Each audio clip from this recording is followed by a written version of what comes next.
सिंध में उगाड़ियूं वधाइण ऐं टैक्स उगाड़ी निज़ाम वधीक मज़बूत बणाइण जी हिदायत कई वई आहे। वॾे वज़ीर मुराद अली शाह जी सदारत हेठि वसीलनि में इज़ाफ़े ऐं उगाड़ियुनि बाबति आला सित इजलास थियो आहे। इजलास में सूबाई वज़ीर मुकेश कुमार चावला, चीफ सेक्रेटरी ऐं ॿियनि शिरकत कई। अवां खे आगाह कयूं पिया त वॾे वज़ीर मुराद अली शाह जो चवणु आहे त वसीलनि में इज़ाफ़ो आवामी भलाई, तरक़ियाती मनसूबनि ऐं बहितर ख़िदमतनि जी फ़राहमी लाइ अणितर आहे। ख़बर अवां खे ॾियूं पिया सिंध में उगाड़ियूं वधाइण ऐं टैक्स उगाड़ी निज़ाम वधीक मज़बूत बणाइण जी हिदायत कई वई आहे। वॾे वज़ीर मुराद अली शाह जी सदारत हेठि वसीलनि में इज़ाफ़े ऐं उगाड़ियुनि बाबति आला सित इजलास थियो आहे। इजलास में सूबाई वज़ीर मुकेश कुमार चावला, चीफ सेक्रेटरी ऐं ॿियनि शिरकत कई।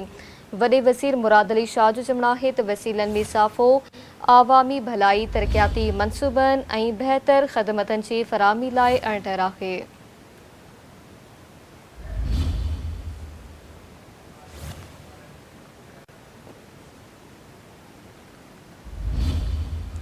सिंध में उगाड़ियूं वधाइण ऐं टैक्स उगाड़ी निज़ाम वधीक मज़बूत बणाइण जी हिदायत कई वई आहे।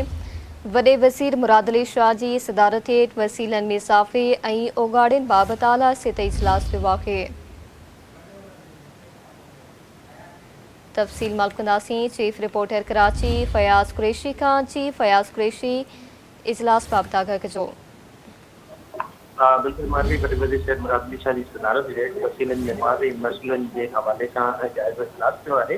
आबकारी वॾे वज़ीर मुकेश कुमार चावला, चीफ सेक्रेटरी आसिफ प्रशासन में board of revenue J senior member Khalid नज़र शाह, सेक्रेटरी नानू फयाज रसोई ऐं आज़ा बिल जे अमलदारनि में शिरकत की है। वॾे वज़ीर महसूल वधाइण जे हवाले सां टैक्स निज़ाम खे वधीक मुअत्तर बणाइण जे हवाले सां हिदायत की ऐं सूबे जे कमाली कुझु शहरी ऐं तरक़ियाती जेके मनसूबा आहिनि उन्हनि जे हवाले सां वसीलनि में वाज़ ठाहे उहो ज़रूरी आहे त महसूल जेको हुनजो हदफ़ आहे उनजो असूल समूरा लाॻापियल दायरा गॾु हिकमत अमली इख्तियार कनि ऐं टैक्स नेट में वाज़ शफ़ाफ़त ऐं जदीद जेका टेक्नोलॉजी आहे उनजी इस्तेमाल ते वॾे वॾे ज़ोर ॾींदे चयो त रेवेन्यू जेके लीकेज थियनि उनजो ख़ात्मो कयो वञे ऐं महसूल जेके आहिनि उन्हनि जी बात जे हवाले सां मुस्तक़ क़दम कयो वञे।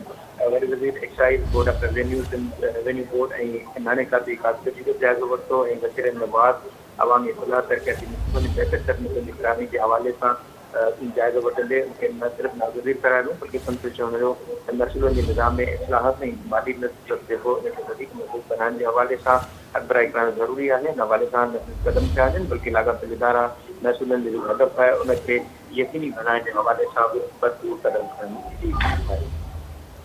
महिरबानी अवां जी फयाज़ कुरैशी आगाह करण लाइ।